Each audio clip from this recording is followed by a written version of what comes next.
Rainmaker is obviously a scientific endeavor, but it's also just as much an act of faith.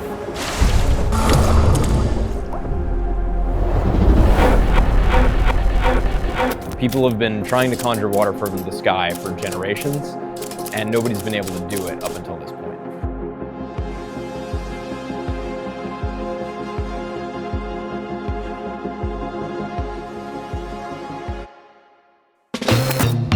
In 1946, two scientists in the United States Cheers, my friend. discovered that by dropping pieces of dry ice from an aircraft into a cloud, they produced a snowstorm. The beer, which one beer is? It was an American scientist who first suggested that silver iodide be used instead of dry ice. These are rocks, dude. The sort of cloud that we're interested in is formed by air rising up and the moisture cooling in the form of minute water droplets. If an ice crystal forms in a cloud, it grows rapidly at the expense of the surrounding water droplets and becomes a snowflake. Silver iodide crystals have proved to be the most effective artificial ice nuclei. The crystals are similar in structure to ice crystals, providing an excellent trigger for the rainmaking process. Exactly how much the rainfall can be increased is still the subject of critical assessment. Come on up. And so the research is still going on. Such fundamental research will always be an essential part of any successful method of rainmaking.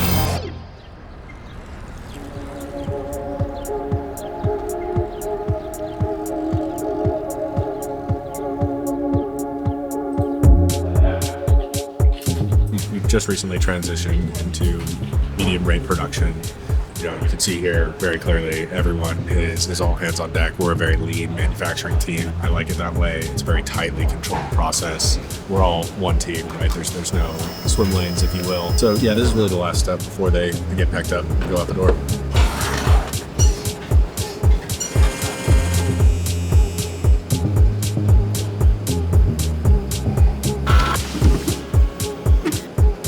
Currently what I'm doing is applying the heating elements to our propellers. We put these on our drones to prevent icing in icing conditions in clouds when conducting our operations. So what we're currently working on is the VTS, or the vibration test stand. It's basically a 3-axis gimbal to test our drone on. We have to wrap this up tonight. No one's leaving until this gets done. Yeah, very urgent, I would say. We got it done, and I guess it's time to test it and see if it performs the way we intended to.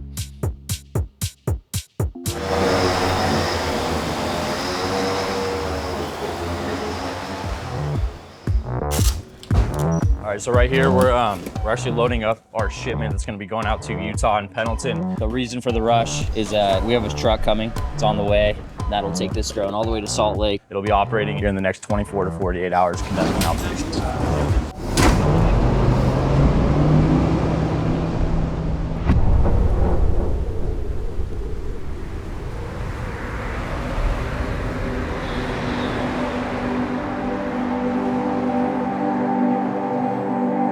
We really want to talk about the Bear River Basin, talk about what it means to Utah, what it means to the Great Salt Lake.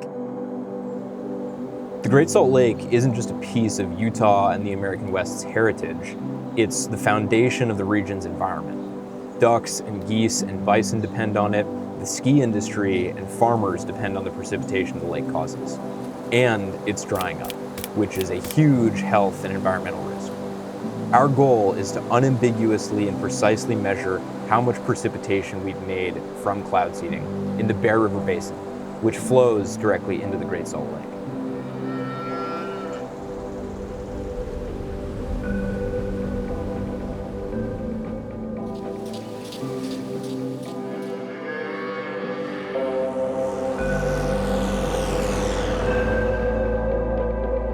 We moved up here in 1967.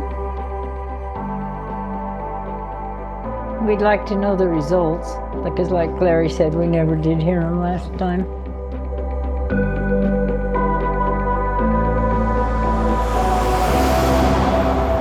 Jesse. I'm from West Texas. We grew hay and raised dry and cotton. The drought just got super bad, and I had to go to work at a young age, and that's kind of just what led me into a truck.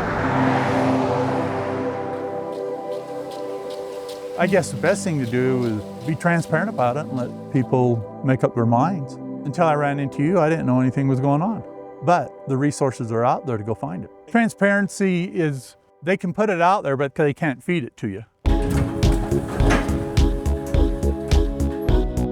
So we have an X-band weather radar that we've gotten through partnership with Colorado State University. The whole goal with this is that by deploying this into this one mountain peak there, it's right in the central theater.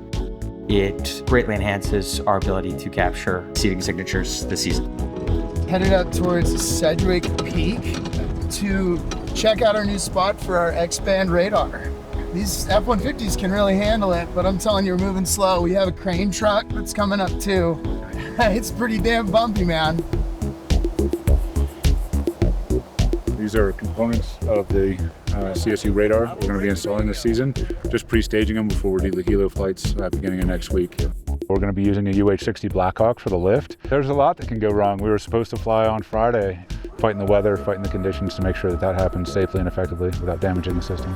Luckily, we found a local farmer who's on the water board and understands the value this brings to the valley. Many moving parts here. Yeah, it's been a hell of a team effort. They said we need a spot big enough close to the road where we can offload a semi and pick it up with a helicopter. I said, okay, I think we can handle it. We might have to set up a hot dog stand because I think there'll be a few folks around.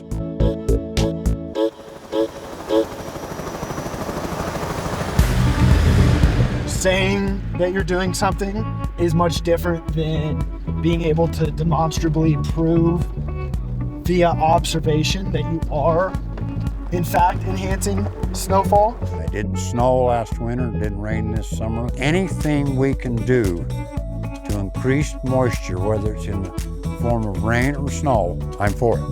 I think really being able to engage the stakeholders in smaller communities, in states in general, gives us the ability to understand, hey, what are your problems? How can this data help you better understand your state or your county in general? Visual on the inbound package.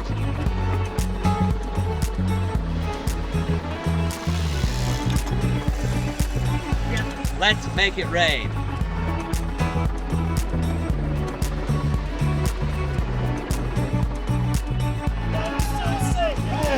Come on.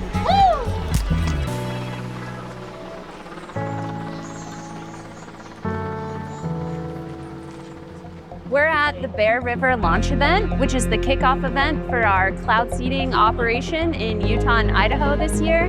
We invited a bunch of people from different universities, government organizations, and the general public so they could learn a little bit more about our company and the research and engineering that we're doing here.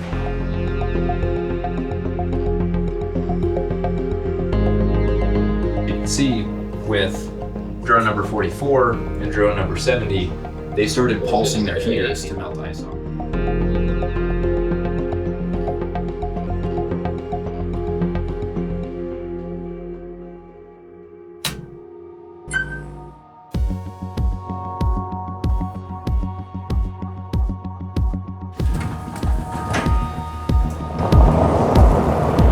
Drone engineers and you have meteorologists coming together trying to figure out how to make it snow.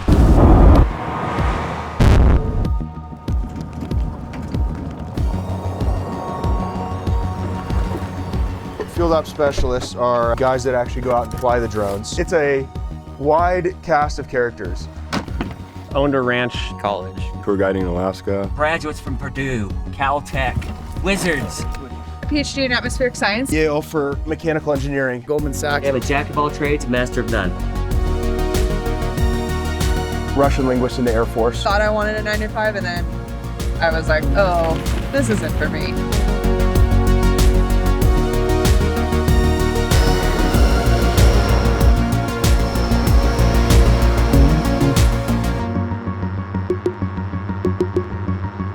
I've always wanted to do something meaningful, something to like positively impact the world. Cable for the battery charger over here. Being outdoors is my thing. The stewardship behind what we're doing allows me to have full, complete passion in what I'm doing.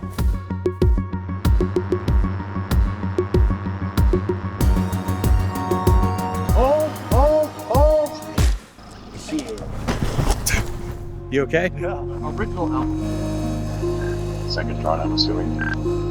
The drone is mostly intact. It's definitely salvageable. Throw it back in the case, and then pull the next one and keep going. And the guys were having real rough go of it. Lots of crashed drones. Augustus gave a company report and said, we're going to take all of our resources and we're going to throw it at the problem. We're going to lose some material, and that's okay because we have a greater goal in mind.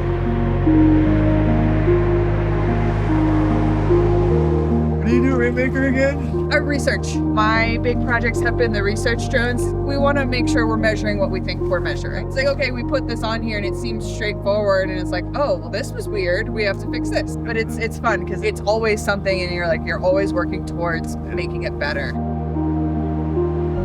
That's what's been so fun of like this fast-paced environment, which is allowing us to go from having drones that can't really fly in September to having, 5 to 8 teams flying a synchronized mission in cloud.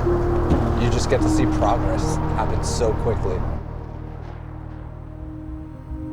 Op started at 1 a.m. this morning, so we operated all last night and then slept during the day here at this fine Airbnb. And it's about 10:30, we're getting ready for our weather brief, and then we're heading back out to operate again tonight. And I slept in a wagon. There's Swap batteries and get ready to take off again. Woo! Let's go, baby. Cool.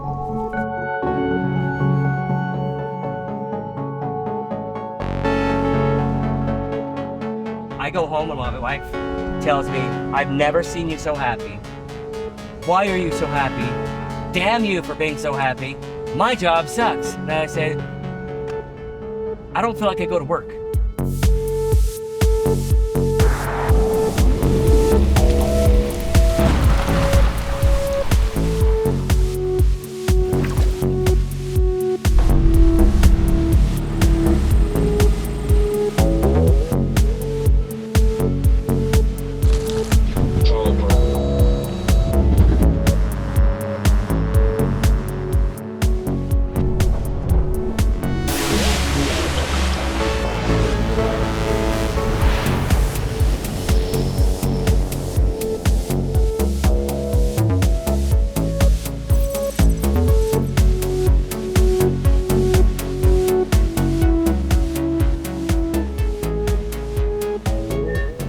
Sucked a barrel at all.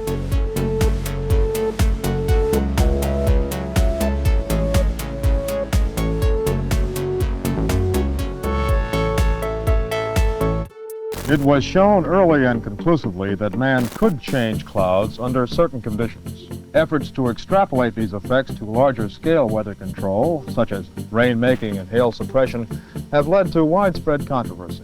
It may be many years before man gains control of the weather, and he may never succeed. Yesterday, not only did Rainmaker Technology Corporation in Pendleton, Oregon, our holy site, create 1, 2, or 3, like snow in the National Center of Atmospheric Research, but 5 unambiguous seeding signatures. Now, Rainmaker is the first company in human history to have unambiguously and precisely modified the weather, made it rain and snow, and measured our effect. And that's a historic accomplishment. Whoa!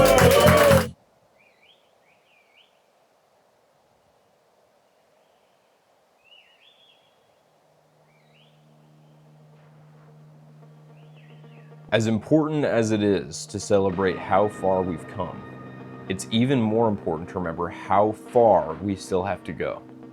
From building better drones and solving operational inefficiencies, to conducting precise and fast atmospheric modeling, there is still so much more to be done. Nothing can impede our urgency to deliver a future more abundant than ever before achieved. So until water scarcity is a thing of the past, job's not finished.